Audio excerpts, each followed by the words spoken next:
Xe hả? Xe đâu? Xe con đâu? Xe út đâu?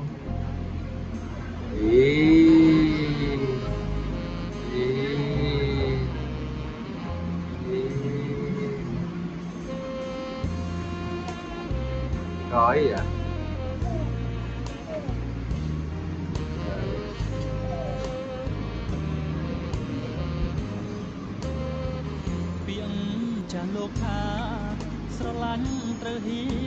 Đang à?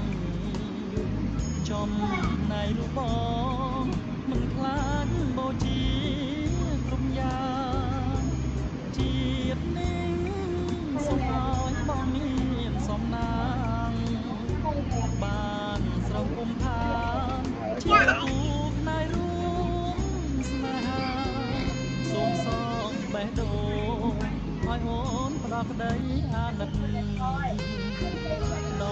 Mẹ nâng cái chúng nó càng phạt càng lư nó. Nó đi.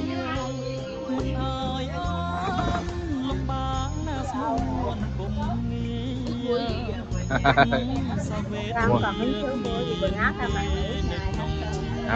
Mua áo thì mua mấy mà ba mua trên mạng. đợi chuyến sau vậy còn năm kia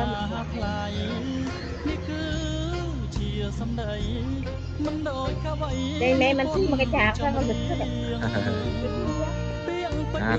Nạp lép kì chiêu á.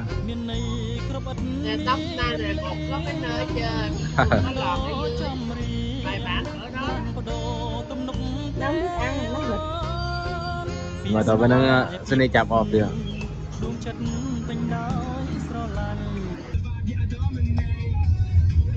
Dạ cho ăn kẹo đó kìa em ơi. 2 cục rồi đó. 2 cục rồi kìa. 2 cục rồi đi nha. Tới con chuyện nữa. Đang 2 cục rồi. 2 cục rồi. Ta. Ăn chè nó ăn chè cốt dừa. Chè nó cốt dừa kẹo nữa. Mặt kìa. Ăn canh ăn. Tự lột đó. Tự lột đó.